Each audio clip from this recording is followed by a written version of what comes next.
Hello అండి, అందరికీ నమస్తే. Welcome to Deepa healthy recipes and logs.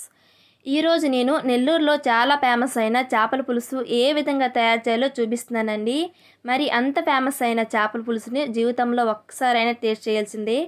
ఈ నెల్లూరు చేపల పులుసు మీ ఇంట్లో ఒక్కసారి చేసి పెట్టారంటే మళ్ళీ మలిసి ఇదే విధంగా నెల్లూరు చేపల పులుసుని చేయమంటారు, అంత బాగుంటుంది. ఇంకా లేట్ చేయకుండా పర్ఫెక్ట్గా ఈ రెసిపీ ఎలా తయారు చేయాలో నెల్లూరు చేపల పులుసుని ఈ వీడియోలో చూసేద్దాం రండి. ఇక్కడ నేను 1 kg పిస్ తీసుకున్నాను.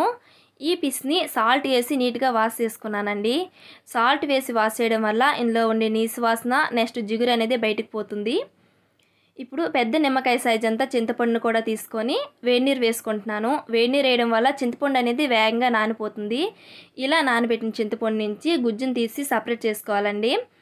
ఇక్కడ పొడవుగా కట్ చేసుకున్న ఆనియన్స్, 2 టమాటాస్, కరివేపాకు పక్కన పెట్టుకోవాలి. మెయిన్ ఇంగ్రీడియంట్ వచ్చేసి ఇక్కడ ఈ మసాలా పౌడర్ అండి. ఈ మసాలా పౌడర్ వల్లే చేపల పులుసు అని టేస్ట్ మారిపోతుంది.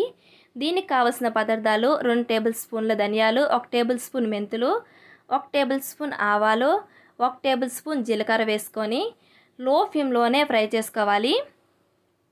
లో ఫ్లేమ్లోనే కలుపుకుంటూ ఫ్రై చేసుకోవండి, లేదంటే మాడిపోతుంది. మాడిపోయిందంటే చేపల పులుసు మొత్తం టేస్ట్ వేరే అయిపోతుంది.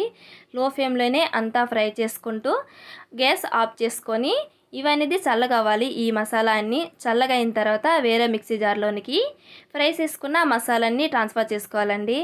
ఇలా ట్రాన్స్ఫర్ చేసుకొని మెత్తగా ఫైన్గా పౌడర్ చేసుకోవాలి. ఇక్కడ నేను చూపిస్తున్నాను కదా, ఇదే విధంగా ఫైన్గా పౌడర్ చేసుకోవాలండి. ఇలా ఫైన్గా ఈ మసాలా పౌడర్ చేసుకొని పక్కన పెట్టుకోవాలి.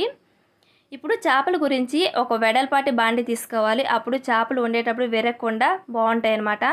ఇక్కడ నేను 3 టేబుల్ స్పూన్ ఆయిల్ కూడా వేడి చేసుకొని పొడవుగా కట్ చేసుకున్న ఆనియన్స్ కూడా వేసుకోవాలి. ఆనియన్స్ అనేవి చేపలకి ఎప్పుడైనా లైట్గా ఫ్రై అయితే సరిపోతుందండి. ఇక్కడ ఆనియన్స్ అయితే లైట్గా ఫ్రై అయిపోయినాయి. ఇప్పుడు దీనిలోన కరివేపాకు యాడ్ చేసుకుంటున్నాను. కరివేపాకు యాడ్ చేయడం వల్ల స్మెల్, టేస్ట్ రెండు బాగుంటాయండి చేపలకైతే. కరివేపాకు కూడా 1 నిమిషం పాటు ఫ్రై చేసుకొని ముందుగా కట్ చేసి పెట్టుకున్న టమాటా పీసెస్ కూడా యాడ్ చేసుకోవాలి. దీనిలోనే కొంచెం సాల్టు, నెక్స్ట్ 1/2 టేబుల్ స్పూన్ పసుపు కూడా వేసుకోవాలండి. అలాగే ఇప్పుడు అంతా ఒకసారి కలుపుకొని మూత పెట్టేసి గ్యాస్ మీడియంలోనే టమాటా మెత్తగా అయ్యేంత వరకు ఉడికించుకోవాలి. ఒక 5 మినిట్స్ తర్వాత తీస్తే ఇప్పుడు టమాటా అనేది ఉడికిపోయిందండి. ఇప్పుడు గట్టి సహాయంతో ఇలా చేస్తే టమాటా అనేది గుజ్జుగా మారుతుంది.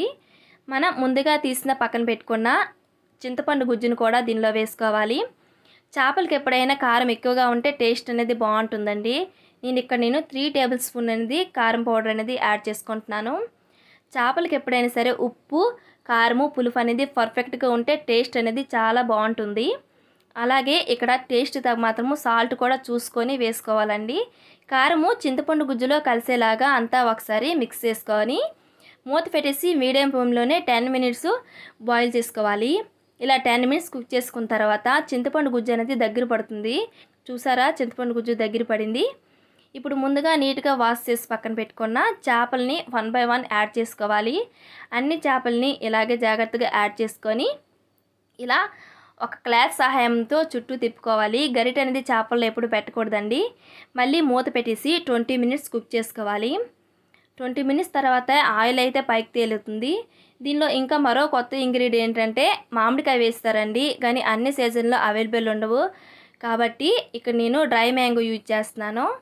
డ్రై మ్యాంగో వచ్చేసి నేను 10 మినిట్స్ ముందే వాటర్లో నానబెట్టుకొని 4 పీసెస్ యాడ్ చేసుకున్నాను.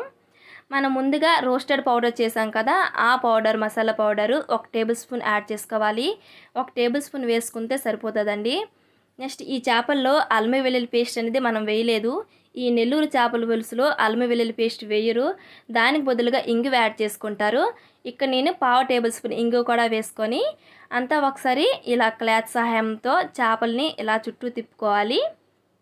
గరిట అనేది అస్సలు పెట్టకూడదండి. ఇలానే తిప్పుకొని మళ్ళీ మూత పెట్టేసి ఒక 10 మినిట్స్ లో ఫ్లేమ్లోనే కుక్ చేసుకోవాలి. అప్పుడు ఈ మసాలాల మనం వేసిన మ్యాంగో ఫ్లేవర్ అన్ని చేపలకు బట్టి టేస్ట్ అనేది బాగుంటుంది. ఒక 10 మినిట్స్ తర్వాత మూత తీసిస్తే చేపల పులుసు అనేది గుమగుమలాడుతుంది. లాస్ట్లో కొద్దిగా కొత్తిమీర వేసుకోవాలి. కొత్తిమీర వేసుకుంటే నెల్లూరు చేపల పులుసు అనేది ఇక్కడ రెడీ అయిపోయిందండి. నెల్లూరు చేపల పులుసు చాలా అంటే చాలా బాగుంటుందండి. మీ ఇంట్లో కూడా ఇలా ఒకసారి ట్రై చేయండి. ట్రై చేసి ఎలా వచ్చిందో నాకు కమెంట్లో షేర్ చేయండి.